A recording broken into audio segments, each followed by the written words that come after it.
Hi, my name is Cameron Carlson with AnimeLocation.tv. I'm here at Matsuricon 2014 with Miss Christine Marie Cabanos.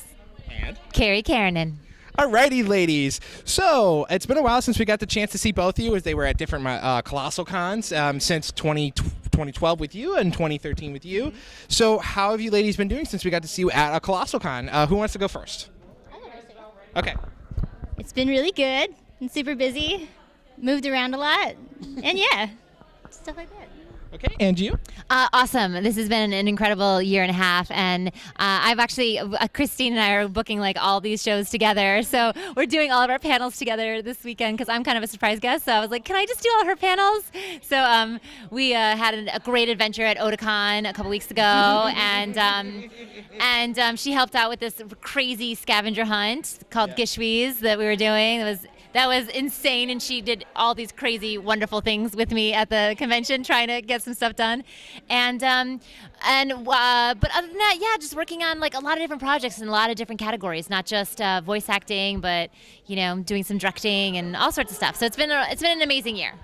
All right. Now, big project both of you guys worked on, show project is Kill la Kill, and it's been getting really great fan reaction. I have a friend who's one of those people you've been seeing on the internet, and it's your character in the full form with like the huge arms and everything, and like she's been getting in like magazines and stuff for her cosplay. Yeah, so she might be here, and she also wears a bodysuit, so it's close to the actual character on the show too. So you would have to wear a bodysuit because that I'm not even sure the physics of that outfit makes sense. You know what I mean? There's no support.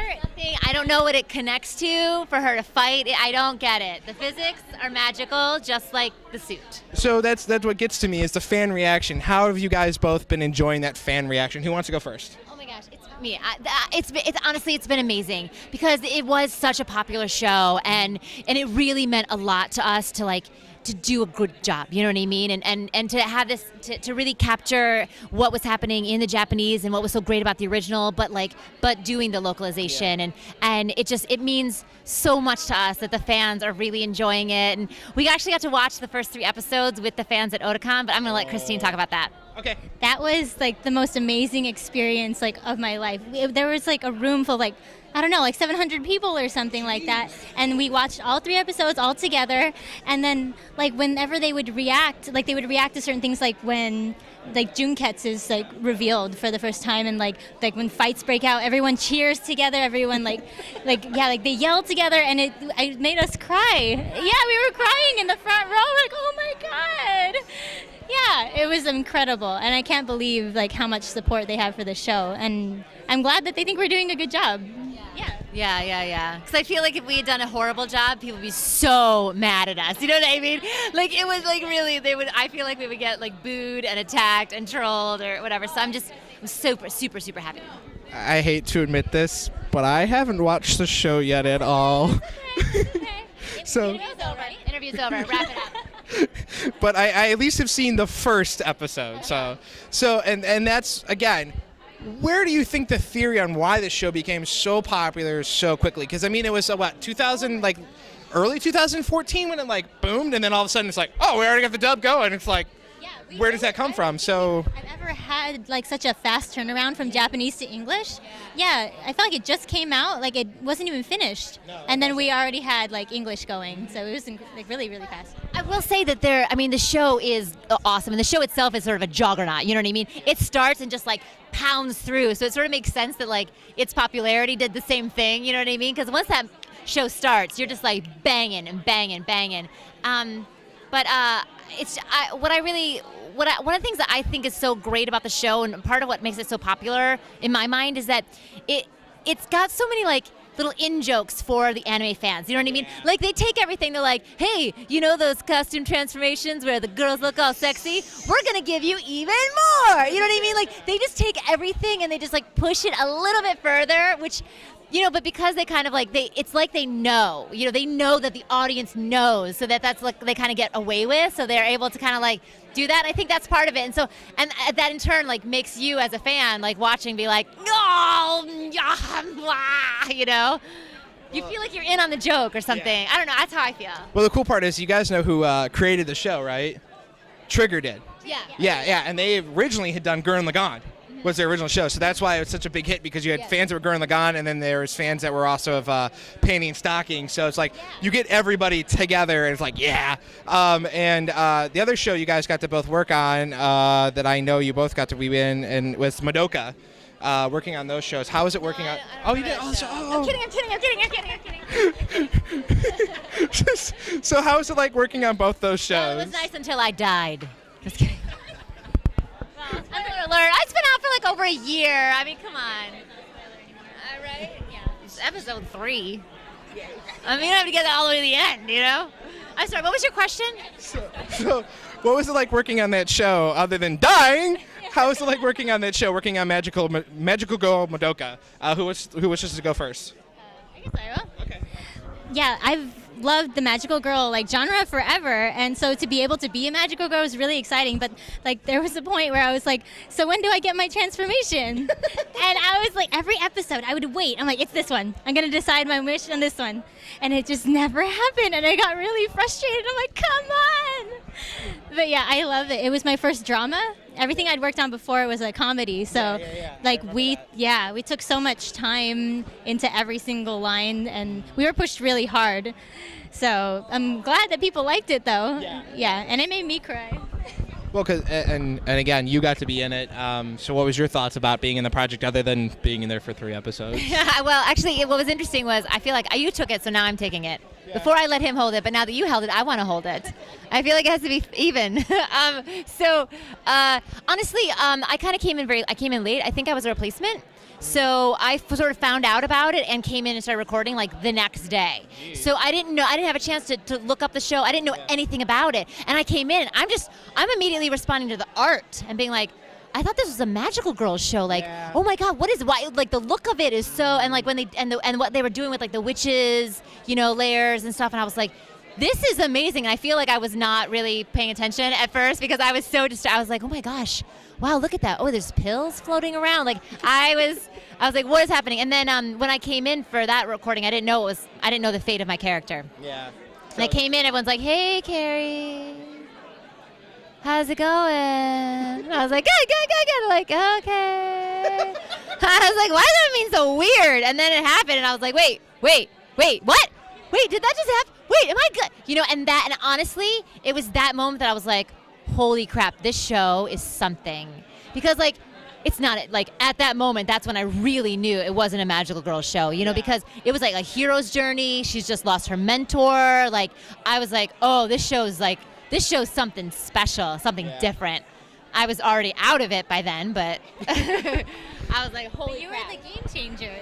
Yeah, it's like, you're like, oh, wow, that never happens. I know that one of you got to work on Sword Art Online, which got to be part of Toonami. Yes. What was it like being part of that? And do you have a show on Toonami currently at all? I don't know why your voice went up 7 octaves, but no. I'm embarrassed. That's why. So, because I'm not embarrassed. But I know that you got to be in it with. I remember you tweeted a very special picture with Jeremy Lee, because that was really cool. Because I know you guys are both the same age range and everything. I found her in the booth and I see. They took a selfie real fast. Yeah. So what was it like knowing that shows? Yeah, that's gonna be. It's on Toonami. It's gonna get a second season, and it was a show that got to relaunch Toonami for everyone to go back. Because I know you and I think all 3 of us are in the same age category. So it's basically our childhood put back on television. So you got to be part of television childhood again. Childhood vision. Yes. So is it like working on the project knowing it's going to be on Toonami? I mean, that was incredible. Like, I'm used to like the anime dubs that we usually do come out on DVD, but the fact that I could like turn on the TV and catch myself on TV was incredible. Like, I like screamed at the TV. I'm like, oh my God, I'm on TV. And then like I could tell my parents to watch, and I tell everyone. But yeah, like I grew up watching like Adult Swim and Toonami, and to be a part of it, it's like rebirth is incredible. Everyone was so excited when Toonami came back. Yeah. And like I think Blue Exorcist just finished, and people tweet me, like live tweet me on Toonami every night. They're like, they take pictures. They're like, look, you're on TV. Yeah, so it's really cool, and I'm so lucky to be a part of that. I say I know a friend of ours, but Mr. Benjamin Oscar does that a lot. I know you finally got to meet him. It was really cool. I got to see that he gave you a cool gift, and you guys got to talk to each other, which you need to meet him, by the way. You need to meet Ben. She can tell you need to meet Ben. Okay. He's a cool guy. So we're going to... Yes. Yeah, we met him. He was at Otakon. Yeah. I have met him. Yeah. He's a cool guy. Yeah. So we want to jump over to you for a minute. Now, you do stage performance. I do. Jump over. As well as... Land in my lap. You do stage work. Yeah. Do you feel your time being a voice actor helps you with stage work? Because they usually say that if you do stage, you will be able to be very well in the voice acting booth. But then again, you go, oh, I don't have to be that loud over the top voice on the booth, or you're going to really not make the audio engineer be your friend for the day. Oh, the audio engineer is never my friend. Mostly because of my T's. I'll be like, if it comes in, I'll be like, court. And then they have to like literally cut it and like bring it back. They stopped telling me they were doing that. It's interesting because I really feel like a lot of times people are like, voice acting is just like talking, it's just the voice, but it really is like the whole body. So I think that because it's the same instrument, you're sort of using it in all the different ways, and even when you have a mic, it doesn't matter that you're standing in front of a mic, because if you have to project because you're yelling to someone who's across the way, then you still have to project. You know what I mean? They have to get you down, you have to step back, you have to do whatever you have to do. Or if you're me and you're doing a scream, you have to like step way back and like face off the mic and like look down at the floor and like put a pillow over your head or whatever. Did you work for DBZ at any point? No, no. You need to talk to Mike McFarlane about that. Oh, yeah? Mike McFarlane actually used to have scream sessions that were a minute plus long, and he said that's the way he knew a voice actor would succeed, is so they could do a Dragon Ball Z scream. Oh, yeah. Well, sometimes I yell loud and I scream loud enough that it vibrates the music stands in the room. Yeah, if there's a music stand in the room, that you'll start to hear the ding of the metal. Yeah, it's pretty terrible. I don't remember your question. That's fine. Okay. So I do want to ask, now as we got discussing about the booth and everything, you both are, you play very physical characters. Is there ever a point in your time that you actually got really physical in the booth, being a fighting game or a role or anything of that nature, where you accidentally took a swing at the mic itself while trying to do... Absolutely, you're always like moving, especially you can't do reacts or fight any kind of fight and make them sound different if you're not doing something different. But Christine really has the best story to answer this question, so I'm gonna pass it over to her. Okay. So yeah, I get really into it when we're working in the booth, and on Kill la Kill, actually, I was doing one of like Mako's famous Hallelujah speeches, and she's got a lot of moving going on. Yeah. So I got so into it. Yeah, the whole thing like in one take, and I got so into it that my chest seized. Yeah, and it like I doubled over and I just started crying, going, "Oh, wait," and I like went to the floor, and like the producer and like the director had to like look up. They're like, "Oh my god!" We killed someone. And in my head, I'm like, "This is a heart attack. This is what heart attacks feel like." I mean, I was okay, and I was just crying on the floor for a while, but I don't think I've ever like had anything physical happen to me in the booth more than that. But yeah. So LA is a really big town, and it has a lot of great friends that do voice work for video games and anime. Why do you feel LA is like the it town to be part of that growing scene of, having high profile games from Warner Brothers, Electronic Arts, and Activision want to use you guys for those roles? Like, why do you think LA is the it town for that? I would also say there's a lot to say about location. In terms of like the fact that Warner Brothers is in LA makes it just easier, more accessible. It's easier for them to come in and to like meet the talent. Like it's just easier for you to build relationship with them and then for them to build relationship with you. And there's like space. Like New York doesn't have as much space. You can't set up like motion capture studios or whatever. As technology grows, it's like harder to be able to like retrofit those any place that doesn't have the space. So. But I do feel like because a lot of them are based in California, they end up just building relationships in California. It's easier to like get down there and meet people, because even though it's technically like voices and stuff, and you don't have to necessarily be in the room with the actors or the creative team, we're still human beings. We like to be in the room with them and get a chance to like sit in front of them and meet you. So I think a lot of it's like knowing the production houses, and then knowing the directors, and then knowing the actors, and then once once someone starts making work, then they just keep making work, and then they're not going to like. It would take a lot for them to just up and move their entire operation someplace else. You know what I mean? Have to retrain all the support staff and everything. So I think that location really is a huge part of it. And then I think that also because this is it's an industry within an industry. Yeah. You know, and so a lot of the people who do voice acting, they do all sorts of other kinds of acting too. You know what I mean? Like so of course it's the place where you're doing all the different stuff, you know. And there's not that many cities in America where you can do all of the things. Right. You know what I mean? So it just ends up getting kind of shortlisted in that way as well, I think. Plus, there's just awesome people. But I mean, I lived in New York for a long time, and there's like I love my actor friends there, and like the voiceover actors from New York are awesome. The ones from Texas are okay, Ian. They're all right. You know, some of them are better than others. He left. So anything you want to input on that? Why LA would be like the place to live and do the work that you do? I just second everything that she said. Okay. So. We're gonna take turns. Whoever has your answer. Yeah. Okay. So the other question I want to ask you guys is: we know that you have pesky NDAs that you have to sign. Any projects you both are working on you want to get out to fans that is coming up that you're allowed to talk about? Because we know you have to have zippers on your mouth every once in a while. Funny, they're really, to be honest, I feel like I almost never answered this question only because I don't have it in my mind, like a clear idea of like, what has an NDA? What doesn't have an NDA? What came out? Did that come out because I was talking to someone about it, but that was someone who might have just known about it, and I don't know. You know what I mean? So like I have like, so this like coming up is always a hard thing. It's easier to be like, what are the things that recently came out that you are super excited that are already in the world? You know? But outside of this world, I have other things that I'm working on.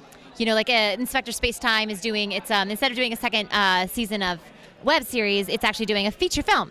So we have that. We're in the works for like we have a lot of the seed money, and we have the cast and the script and all that stuff. So now we're starting to look at production stuff, and I also have a web series that I'm launching in a couple of weeks called Reasons I Don't Like Myself and Other Stories of Erratic Behavior, and that's going to be on my YouTube channel. So I'm excited about that. I like the title. What about you? Again, I wouldn't know. I'm working on something on Monday, but again, I can't tell you. So, yeah, I think that's what it is. I don't know. Yeah, like I can't say anything. Okay. Eventually. Okay. Like later when you post it, you can do like one of those flash things. Be like, she's like, I'm working on something Monday, but I can't tell you about it. And then just like point down, and then like later be like, it was blah blah blah released in December of 2014. You know what I mean? You have to go back and re-edit it. So again, fans love both of you and everybody in the industry, and of course Fans love all of both of you and everyone in the industry. Is that what just happened? Fans love all of both of us. So that's great. It's so funny because sometimes I don't like my earlobe as much, but it's nice to know that the fans love it. They love all of me, and that's what matters. And now I can love all of me too. So, question is, how do we keep up with all of you and everyone else? How do we keep up with both of you ladies? Is there Twitters, there's Facebooks? I know you have a Twitter, and I know you have a Twitter, and I know you have a Facebook. I don't know so much about you. I have a Twitter, which I haven't exactly totally figured out how to work. But when people tag me with like at me with things, is that what it's called? At me with things? I don't know. Yeah, okay. When they tag me with things, then it comes on and I respond to those or whatever. But like general Twitter, I don't really understand. So, but if there are thoughts about like, hey Carrie, here's things that we feel would be interesting to know about that you should tweet about, then I would be happy to do that. But I'm like, I don't really understand what's that interesting about my life. And I am on Facebook, but my Facebook page is usually really just like for friends and family. I don't have, but it's open, so like you can still like message me on it or whatever. And I have a website just with my name, and you can email me through that or whatever. And then everyone can subscribe to my YouTube channel, which I'm launching in a couple weeks with my new show.